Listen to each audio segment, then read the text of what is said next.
Presented by Caltech.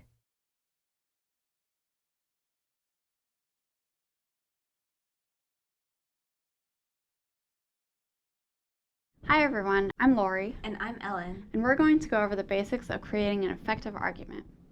I'm first going to talk about the theoretical side of how and why we argue, and Lori will go over the practical components of making a good argument. What is an argument? You're probably familiar with the concept of an argument, but we'll review it really quickly. An argument is a coherent series of statements leading from a premise to a conclusion. For example, you might think that a Taylor Swift song is about Harry Styles, but I actually think it's about John Mayer. So I'm going to use an argument to prove that I'm right. To persuade others that your argument is valid, you must show that it is more complete or accurate than competing statements. To do this, your argument must be based on sound logic and evidence. Why do we argue? We gain knowledge through advancing and defending arguable claims. And in light of this philosophy, assignments will often ask you to draw your own conclusions from the information you're given and convince others that they are valid. After all, the most interesting ideas are often ones that generate a variety of reasonable opinions. You can't just regurgitate the facts. When do you need to write an argument? You might have written a few argumentative essays in humanities classes, but making an argument is an essential skill across all disciplines. During your time at Caltech, you will encounter many genres of writing that each have their own persuasive goals. Although these genres differ in terms of style and purpose, they all share a common goal: to convince readers that what you have written is reasonable, valid, and evidence-based. So how do you develop an argument? Well, it's hard to come up with a fully polished argument from scratch, so you can start off by asking yourself two simple questions. What do I already know about this topic? And what do I still need to learn? Because a sound argument must begin with a solid premise, your next step is to closely examine your evidence, which is the primary foundation for your argument. Know any themes or patterns. What do they suggest? Are there alternative interpretations? Once you've drawn a conclusion, you can formulate your central claim, also called a thesis. What is a thesis? Well, you're likely familiar with the idea that the thesis statement is the roadmap of your paper. It shows the audience what to expect.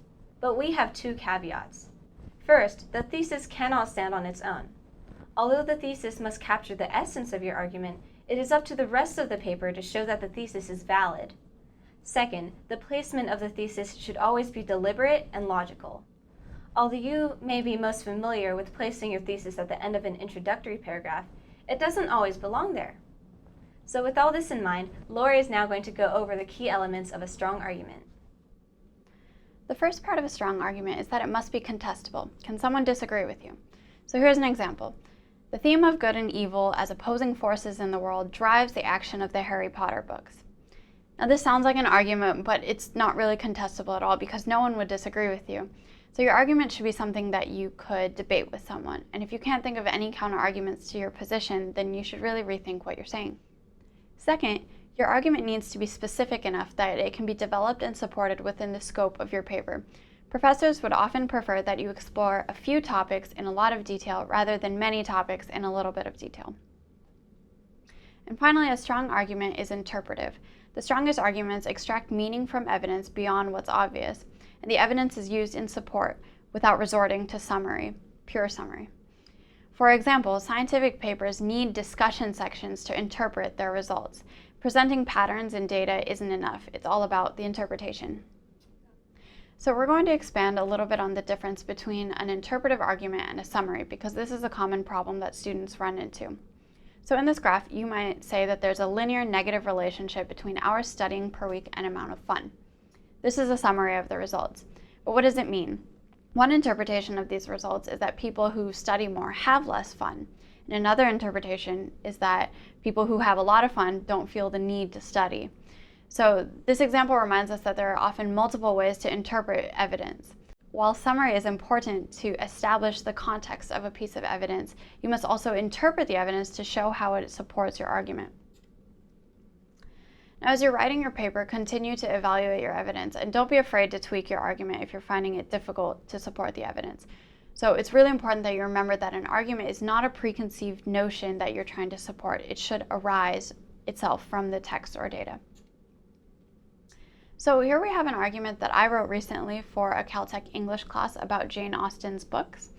So my claim is contestable. I'm arguing that embarrassing experiences are the main motivators for character growth, not marriage and love. And it's specific. I specifically identify the themes I'm going to explore. Finally, it's interpretive, because I've noticed that there is a connection between heroines being embarrassed and them consequently maturing and growing. And now here's an example of a weaker argument. Jane Austen uses literary devices such as diction and tone to characterize her heroines throughout her novels. So this is extremely generic. It doesn't tell us anything about how Jane Austen is characterizing her heroines, and it's not contestable at all because all authors use literary devices like diction and tone. So to recap, a strong argument will be contestable, specific, and interpret its evidence. In the next lecture, Michael and Xiaomi will tell you how to organize your paper. Thanks for watching.